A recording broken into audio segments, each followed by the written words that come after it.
Hello class, I am instructor Ashley Page and I'll be your instructor for this course. This is public speaking. I hope you're excited or at least willing to be doing some speeches for this class. Now here I wanted to give a breakdown of who I am, what this class is about, and some tips to be successful in this course. Now here, first a little bit about me, is before I was an instructor, I worked in the news broadcasting industry. Here, if you see the person in the white sweatshirt, that was me. I worked as a producer for the morning show. This was out of KOAM, which is near Pittsburgh, Joplin area, if you're from this area. Before there, I worked at the Weather Channel. I did sports broadcasting. I did so many different ones. I've done like home improvement shows. It was crazy. There's some cool stuff. But basically, I did a lot of news broadcasting or sports broadcasting. I had a lot of fun with this. I actually have some pictures because I got to work for the Chiefs for a short time. I did something called the double replay, to where something live happens and you have to rewind it really fast and then like yelling at you like, I need it now. And then you hit play and you're that person in charge. It was a lot of fun. I got to do a lot of cool stuff and be there on the field. This was during the Alex Smith days if you're a Chiefs fan. If you're not a Chiefs fan, you kind of have to put up with that one because I'll probably talk about Chiefs a little bit in some of the instructor videos or lecture videos. Now, the reason I got out of the news broadcasting industry is this guy here in the picture. I met him and decided I wanted more normal hours and was able to be home with my family. So I got out of the news broadcasting industry and I've been teaching now for 11 years. I love teaching. It's a lot of fun. This is my family. This is my husband, Marcus Page. This is our two kids, Carter and Ellie. Carter is 8 and Ellie just turned 3. They are a lot of fun. Now, if you notice one thing, I do speak very fast. It's a public speaking no-no, but it's really hard to break. Now, I speak fast because I'm from New York State. I moved down here and just kind of stuck around. And so since I was from a different state, my husband wanted to make sure I get the full Kansas and Midwest experience, which means having all of the animals. The first round of animals we have is my 2 dogs, Peter Parker, Spider-Man, come on, that's good, and Cece, she's from New Girl. We also have chickens. They don't have names because they do not last. We also have cattle. We have goats. We have a pig who might be hard to see with this camera going. We also have bunnies or rabbits. We have a snake, and we also have, if it shows, a bearded dragon named Musha. We have more animals, but I just don't have all their pictures. But that's a few of what I have chilling in my backyard. Now, a little bit more about me for this class is that you'll want to reach out to me through email. Since it's summer, it's really hard for phones to work, and I probably won't be in my office unless you need me by appointment, which means you email me like, hey, can we meet up? So my name is Ashley, so it's ashleyp@fortscott.edu. When I was born, Ashley was the most popular name for a girl, so please remember the P in my email. Otherwise, it goes to a different Ashley here at the college. So Ashley P for public speaking. My phone extension is 3026. And then, of course, if you need me in my office or you need to meet up or chat sometime, you can email me and we'll do it by appointment. Now, our textbook for this course is an OER, which means it's free to you. You get to download it any format that works best. I have links that are in the class that I'll go right to the chapter we're working on, and I also have a link in our syllabus to help you find this textbook. This textbook's free. You can do a Kindle version, they have a web browser version, a Word document, PDF. It's a long list. You'll see that, but it's free for you to use. This is basically what our class is about. Our outcomes are that it's going to be speeches. Yes, you'll have to give a speech, and yes, it'll have to be to an audience. You'll need an audience of at least 5 or more, so make sure you have people ready who are going to help you with that. Now, for your speeches, you will have at least 4 that we'll talk about here soon. You'll be picking out topics, doing outlines, and presenting to a live audience. Now here, I obviously am not doing math because that's just before major speeches. You'll be doing an introduction speech here this week, where it's all about you. Tell us about you. What do you love? What is fun for you? Your second speech will be a demonstration speech, and that will be sharing how to do something, like how to do hair, how to cook food, how to fish, whatever works for you. And then what's up there that's not printed correctly on my slide is an informative speech, and that's a very teaser speech. We don't have enough time to fully research that one, so it'll be a 2-minute informative speech about any topic you want, just telling us information. And then lastly, you'll have a persuasive speech, which tells us, for or against something, and you're telling us why your topic matters, why does it differ from the opposition, and make sure you address that opposition in the speech as well. Now, speeches in our discussion, you do not need an audience for. That is because we'll be an audience for each other. We do some silly speeches just to make it light and make it fun, and those in the discussion are the only ones that you don't need an audience. The other 4 listed there, you do. All right, make sure to check your email. I'll have announcements go out to your email, and that is our primary way of contacting each other.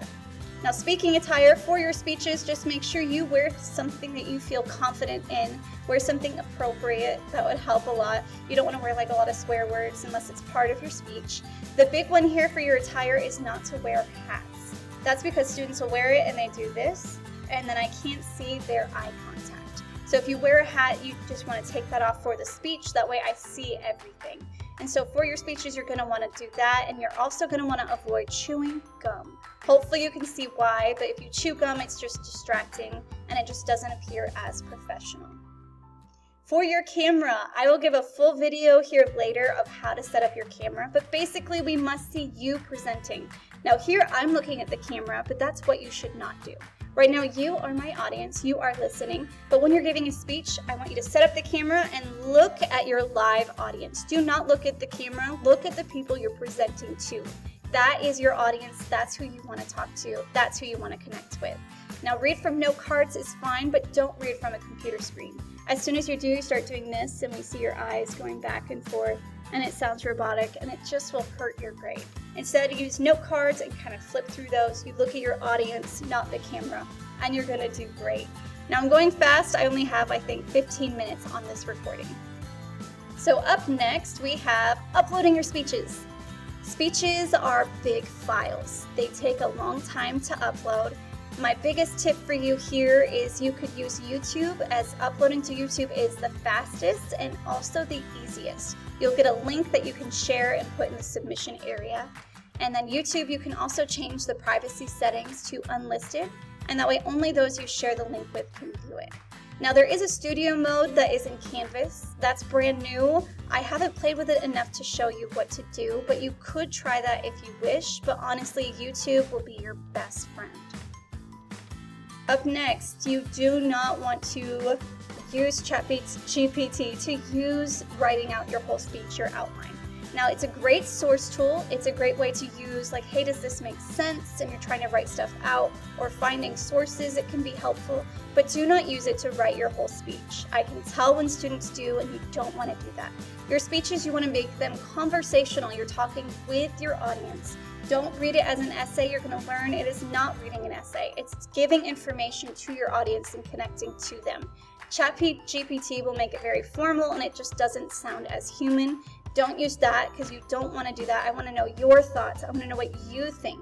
So do not use it to write your outline or to write out your speech completely.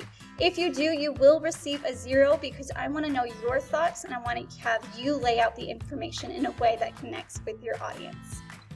Again, I'm going quickly. Now, late work here. I'm going to move my camera over if they'll let me. If you need an extension because you are sick, or you need an extension because it's just not working in Canvas and you're having trouble, you need to email me. Email me before the due date. If it's the day after our speeches are due on a Saturday, I will not give you time. We just don't have time to do late work. So you need to submit an email to me before the due date saying, hey, I'm having trouble or I am sick. And that way I can give you a day or 2 max. We don't have a lot of time in this class, and every week counts for 4 weeks in a normal class. So you really can't have extensions longer than a day or 2. You must email me to get anything, and then there are no late submissions. So if you submit your speech 2 days later, you will not get credit for it. You have to submit on time. That way I can give you feedback on time to help you build toward the next speeches. And here we go, this is Canvas. I will give a full breakdown of what it looks like. But basically here on Canvas, you'll see on the screen that we have a syllabus tab that'll give you all the information about this course. It'll give you information about the due dates. If you scroll all the way to the bottom, you'll see everything you have to complete. The big one here, if you see the purple arrow, is modules. In modules, that is where you'll have weekly folders, and I have everything by week. So we have 4 weeks in this class, so all of week 1 is what you'll be required to do for week 1. And then you'll scroll down, you'll see week 2, and that'll show you everything there. Inside modules, you'll have your quizzes, you'll have your assignments, you'll have your lecture videos, everything there. But to make discussions a little speedier, I have discussions on the outside as well. Those are in the modules, but those are to help you reply to each other just a little bit faster. Now I'll give a full breakdown in another video of how Canvas will look and what to check out for. So here for your classes. You will need to purchase a physical textbook. Is that true or false? False. You do not need to buy a textbook from the store. There is a link in your syllabus and also a link in our weekly folders that you can download the textbook.